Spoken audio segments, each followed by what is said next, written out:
Hey there, it's YoBo. Well, welcome to Life According to YoBo. But I want to invite you to the encouragement encounter on Saturday, March 12th in Long Beach, California.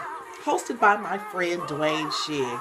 Go to his page, there's his name, Dwayne E. Shig. You're going to find him on YouTube, he's on Facebook, he's on Twitter. Get some information. March 12th. Tell him YoBo sent you. If you need to be encouraged on this journey, go to the encouragement encounter. We all need to be encouraged. That's why I'm doing these videos. I'm trying to encourage myself. It don't have nothing to do with you.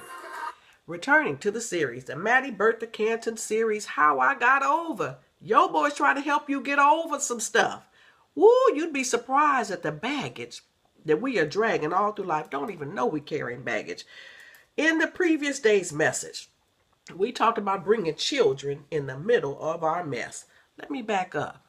I talked about Grandma Lula filling a void. Brought my grandmother into the middle of her mess.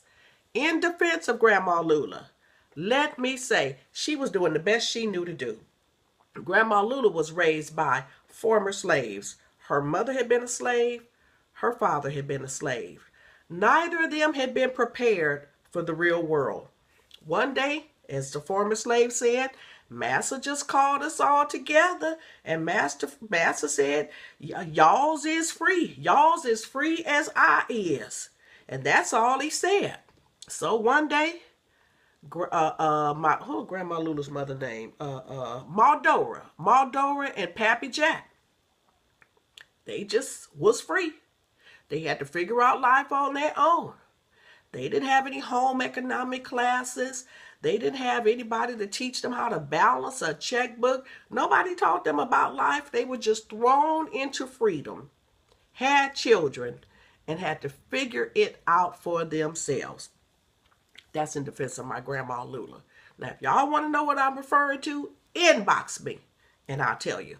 But I'm not going to put it on tape. All right. Bringing children in the middle of our mess. But you know what? Why am I talking about my sister?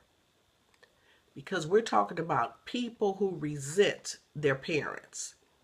And we're looking at a generation of resentment.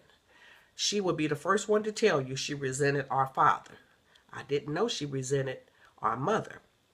And after I recorded the message, I didn't even realize it. Her daughter had some resentment toward her for the same reason. Gail had wished my mama married somebody else.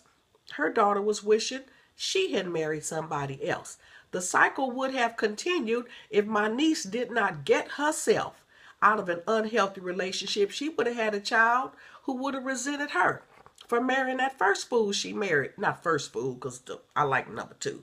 You know, first time around, you just practice it. That's why, you know what, first husbands and first wives, they serve a purpose. They show us what we don't want, which leads me to my next thing.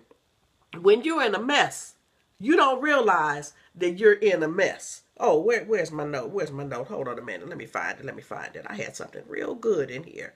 Oh, we overlook the warning signs because we so focused on what we want. And once we get what we want, we see we got all that other stuff with it. And then we know, second time around, we know what not to get second time around. Okay, back to my notes. Let me find it. When we bring children into our mess, most times we don't realize that we're in a mess. We don't realize that we got a void in our lives and we looking to fill that thing by any means necessary. In the previous day's message, I told you if you have not drank water in 3 days, and I put a cup of water in front of you with some dirt at the bottom, you're going to turn that thing up and you're going to guzzle it because you want yourself a sip of water. Now, as you turn it up and you look down and you see something in it, then you stop drinking. Like the time, let me tell you this funny story. My daughter and my granddaughter were eating. Michelle was eating some spaghetti.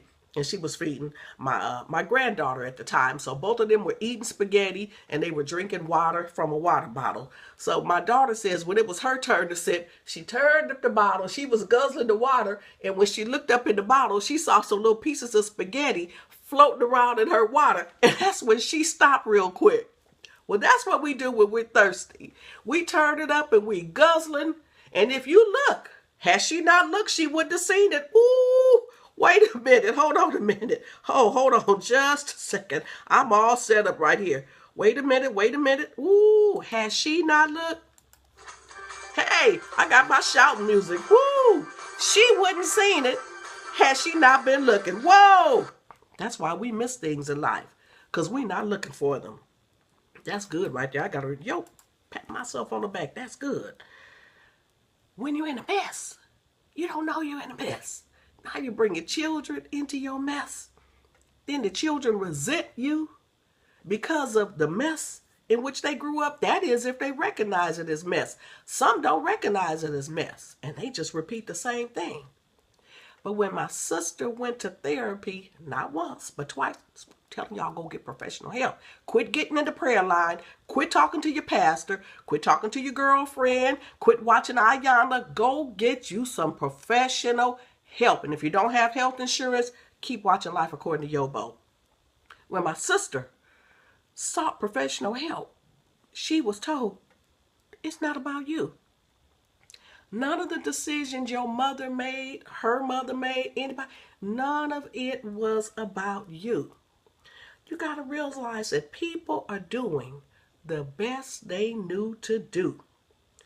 Further on down the line, we could look back on it. We could see we made a bad choice. Hold on a minute. Hold on. Hey, you can look back down the line. You can see you made a bad choice. Come on, give him the glory. If you ever made a bad choice, woo! Had to get my own little amen corner going. But when you look a little closer at your bad choice, let me tell you what you're going to find. You're going to find that you're not the first person in your family to do it. Another thing that amazes me about this series, the number of men who are following this series. I spoke to a man, a married man, following this series. He said, YoBo, I was grown before I knew my daddy had an outside child. Those old people didn't tell us nothing. They kept that quiet. I didn't know. I said to him, that explains how you got your outside child. He was stunned. He said, I never thought about that. I said, just look at your family. You're going to see you're not the first one. I said, go back to your grandfather. Look, he had a whole bunch of children by 2 different women. And I said, that outside child that you had, now you understand why she has a bunch of babies. He said, I didn't even think about that either. You see the cycle? I'm not putting him down, not putting the daughter down. What did I just tell you? People are doing the best they know to do. In his effort to fill a void, he ended up getting a child. In his daddy's efforts, no doubt, to fill a void, a child resulted. In his daughter's effort to fill a void, look what happened to her. Okay? Can you see the cycle? As I trace my mess all the way back to Grandma Lula, and can probably go back even further, everybody was doing the best they knew to do. Nobody planned to bring any children in the middle of their mess. They were just doing what they did. They didn't sit down and say, I think I'm going to have me a child, bring my child into a mess. Sometimes we think the child will fix the problem. Ooh, ooh, ooh, wait a minute. Hold on a minute. Woo, honey, how many of y'all ever orchestrated a pregnancy thinking that was going to fix the problem? Woo, I'm almost at 10 minutes. I would put on the Clark sisters, but I'm going to have to let this music just keep on going. Woo, when you're making a bad decision, doing the best you know how to do. Listen, get yourself to the encouragement encounter. If you're in the Los Angeles area, contact my friend Dwayne Shig on Facebook, and you can follow me, the Life According to YoBo series on YouTube, Facebook, and Twitter. I'm out of here, y'all. Come back tomorrow. Bye-bye.